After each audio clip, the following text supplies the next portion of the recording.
அரிய பக்தனின் நம்பிக்கை. ஒரு வறிய பக்தன் தினமும் சிவனை வேண்டி வாழ்ந்தான். அவனிடம் எதுவும் இல்லாவிட்டாலும் நம்பிக்கை மட்டும் உறுதியாயிருந்தது. ஒரு நாள் அவன் உணவுக்கே கஷ்டப்பட்டான். ஆனால் இறைவனை குறை கூறவில்லை. சிவன் தோன்றி அவனது வாழ்க்கையை வளமாக மாற்றினார்.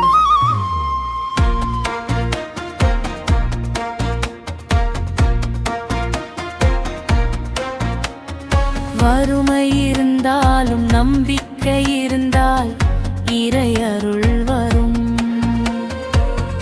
வறுமை இருந்தாலும் நம்பிக்கை இருந்தால் இறை அருள் வரும். தண்ணீர் அதிசயம்.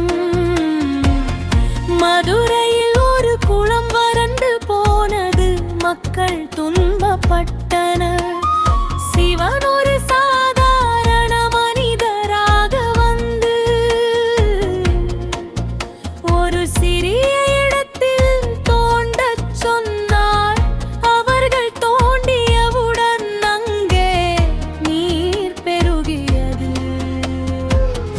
அர்த்தம் இறைவன் வழி காட்டினார். தீர்வு எளிதாக கிடைக்கும். அர்த்தம் இறைவன் இறைவன் வழிகாட்டி தீர்வு எளிதாக கிடைக்கும்.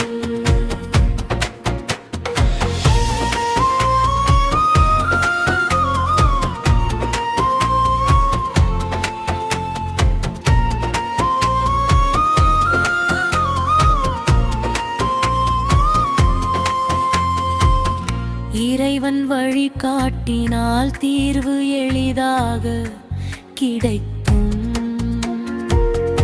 இறைவன் வழி காட்டினால் தீர்வு எளிதாக கிடைக்கும். நண்பன் சோதனை.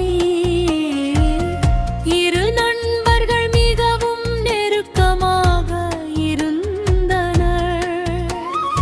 ஆனால் அவர்களிடையே சின்ன சண்டை ஏற்பட்டது. சிவன் அவர்களை சோதிக்க ஒரு சூழ்நிலை உருவாக்கினார்.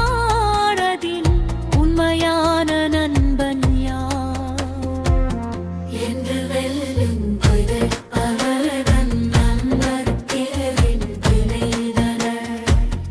என்று வெல்லும் அவர்தன் நண்பர்க்கே விளைந்தனர். உண்மையான நட்பு சோதனையில் தெரியும். ஆசையின் பாடம். ஒரு மனிதன் அதிக ஆசைகளுடன் வாழ்ந்தான். அவனுக்கு எவ்வளவு கிடைத்தாலும் திருப்தி இல்லை. சிவன் அவனுக்கு வேண்டியதை எல்லாம் கொடுத்தார். ஆனால் அவன் அமைதி அடையவில்லை. பின்னர் சிவன் உண்மை உணர்த்தினார். திருப்தியே உண்மையான செல்வம். ஆசை அதிகமானால் அமைதி கிடையாது. ஆசை அதிகமானால் அமைதி கிடையாது.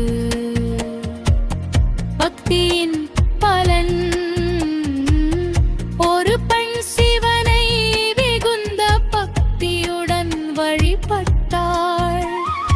அவள் எதையும் எதிர்பார்க்காமல் இறைவனை நேசித்தாள். அவளது தூய பக்தியை கண்டு சிவன் நெகிழ்ந்து அவளுக்கு ஆனந்தமான வாழ்க்கை அருளினார். அர்த்தம் எதிர்பார்க்காத பிரிவு உயர்ந்தது வாழினாரோ. அர்த்தம் எதிர்பார்க்காத பக்தியை நிறைந்தாரோ. எதிர்பார்ப்பில்லாத பக்தி உயர்ந்தது.